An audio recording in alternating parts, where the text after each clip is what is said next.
കല്യാണം കഴിക്കുമ്പോ പണമുള്ളവന് നല്ല പെണ്ണ്, പണം ഇല്ലാത്തവന് ലോക്കൽ സാധനം അല്ലെ? പണമുള്ളവനാണെങ്കിൽ നല്ല കോടീശ്വരൻ, നല്ല കുടുംബം, അവന്റെ വീട് കണ്ട കല്യാണം ഭയങ്കര ആഡംബരം, 5 ദിവസത്തെ കല്യാണം, അലങ്കാരം, മാല, ഗീല, മറ്റേ മറിച്ച വല മുസിയത്ത് മുഴുവനുണ്ട്.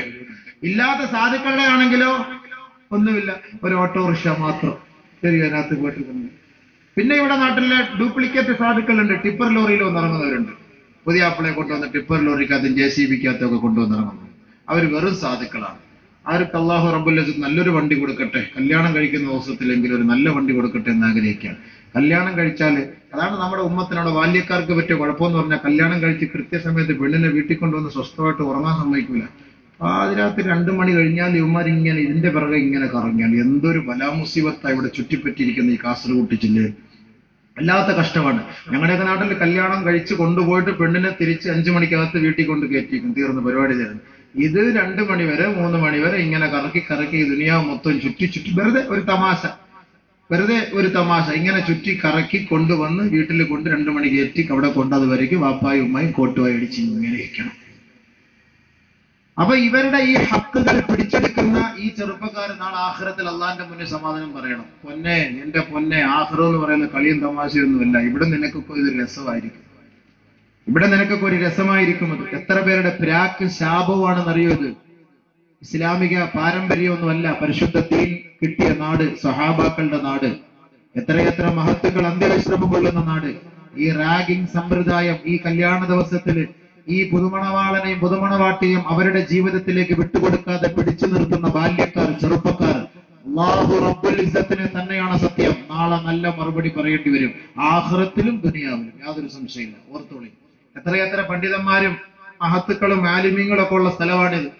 കല്യാണം കഴിച്ചു കഴിഞ്ഞാൽ അവരവരുടെ വഴിക്ക് വിടണം. മണിയറയിൽ കയറിയിരിക്കുക, വീട്ടിനകത്ത് കയറുക, ആവശ്യമില്ലാതെ പെണ്ണുങ്ങളെ കൊണ്ട് ഡാൻസ് ആടിപ്പിക്കുക, പാട്ട് പാടിക്കുക. നമ്മളൊക്കെ മുഅ്മിനീങ്ങളാ? ഇത് ഇസ്ലാമിക കല്യാണമാണോ?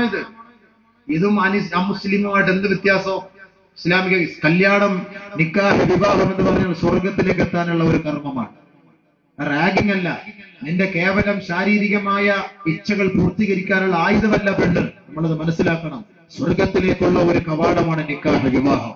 അത് സ്വർഗത്തിൽ പോകാൻ തോന്നിയാസം കാണിച്ചിട്ടല്ല പോകേണ്ടത്. കല്യാണം കഴിച്ചു കഴിഞ്ഞാൽ അവരെ അവരുടെ വഴിക്ക് വിടണം.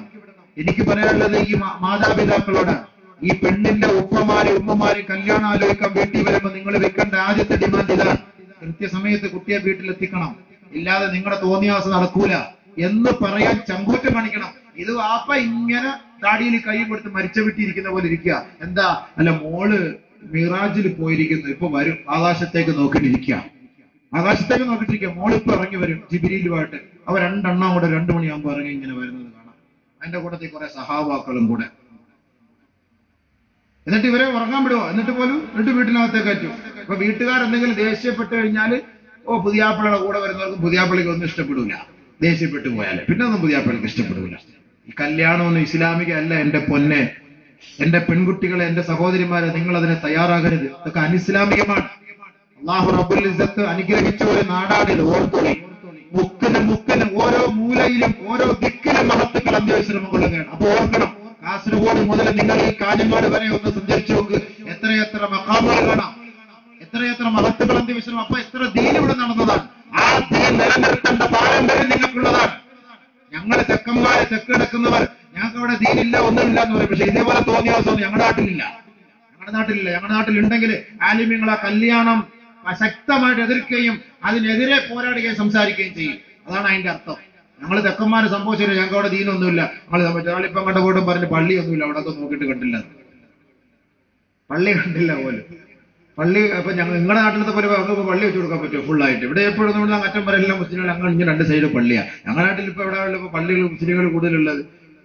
പക്ഷെ അത് ഉള്ളവർ വലിയ അൽഹംദുലില്ലാഹ് റാഹത്തായ ക്വാളിറ്റി ഉണ്ട്. അപ്പൊ അതുകൊണ്ട് ആ കല്യാണത്തിന്റെ വിഷയത്തിൽ നമ്മുടെ ബാല്യക്കാർ ശ്രദ്ധിക്കണം. യുവാക്കളെ, ഇന്ന് ഒരു തരംഗം യുവാക്കൾക്കുണ്ട്. കൂടുതലും ഈ യൂട്യൂബ് ഇതുപോലുള്ള കാര്യങ്ങളെല്ലാം സന്ദർശിച്ച് ഖുർആനും ഹദീസുകളുമായിട്ട് പഠിച്ച് കൂടുതൽ ബന്ധം സ്ഥാപിക്കുന്ന സഹോദരങ്ങൾ. ഇന്ന് ഒരു ചെറുപ്പക്കാരനുമായിട്ട് ഞാനൊരു യാത്ര ചെയ്തു, കർണാടക വരെ പോയിട്ട് വന്നു.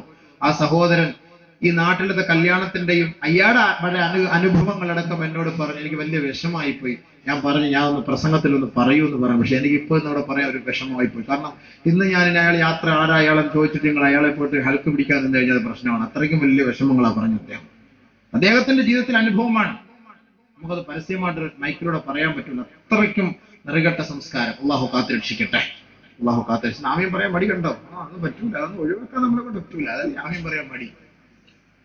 അതുകൊണ്ട് എന്റെ ചെറുപ്പക്കാരോട് ഞാൻ കാല് പിടിച്ചു പറയുന്നു, ആഖിറത്തിനെ നിങ്ങൾ ഭയപ്പെടുന്നുവെങ്കിൽ, അള്ളാഹയെ ഭയപ്പെടുന്നുവെങ്കിൽ ഇതുപോലുള്ള കാര്യങ്ങൾക്ക് നിങ്ങൾ കൂട്ടുനിൽക്കരുത്. കല്യാണം കഴിക്കുന്നവരെ നിങ്ങളുടെ തോന്നിയാസം എന്താ വെച്ചാൽ കൂട്ടുകാർ, അത് നിങ്ങളുടെ സൗകര്യം. പക്ഷെ കല്യാണം കഴിച്ചവരും ഒരു പെണ്ണിനെ ഒരാളുടെ കയ്യിൽ ഏൽപ്പിച്ചു കഴിഞ്ഞു, പിന്നെ അവളെ കാണാൻ, അവളുമായിട്ട് ബന്ധപ്പെടാനോ സംസാരിക്കാൻ നമുക്ക് അവകാശമില്ല. അതൊരാളുടെ ഹക്കായി മാറി. അവർക്ക് ജീവിക്കാനുള്ള സാഹചര്യം, അവകാശം നമ്മൾ കൊടുക്കണം. അല്ലാതെ അവളുടെ മുറിയിൽ കയറിയിരിക്കാൻ നമ്മൾ നിൽക്കരുത്. അത് വ്യഭിചാരമാണ്, അത് തെറ്റാണ്, അത് നരകത്തിലേക്ക് കൊണ്ടെത്തിക്കും. അല്ലാഹു കാത്തുരക്ഷിക്കട്ടെ. അതുകൊണ്ട് സഹാബാക്കളെ കുറിച്ച് പറഞ്ഞപ്പോ സഹാബാക്കളുടെ അവസ്ഥ ഇതാണ്. അവർ നമസ്കാരം നിലനിർത്തുന്നവർ. അല്ലദീന യുഖീമൂനസ്സലാഹ വമിമ്മാ റസഖ്നാഹും യുൻഫിഖൂൻ.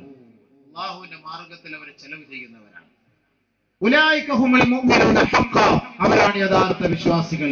ലഹും ദറജാതുൻ ഇൻദ റബ്ബിഹിം വമഗ്ഫിറത്തുൻ വറിസ്ഖുൻ കരീം. 3 പദവി അല്ലാഹു കൊടുക്കുന്നു. ഒന്ന്, അവർക്ക് സുന്നതമായ പദവി.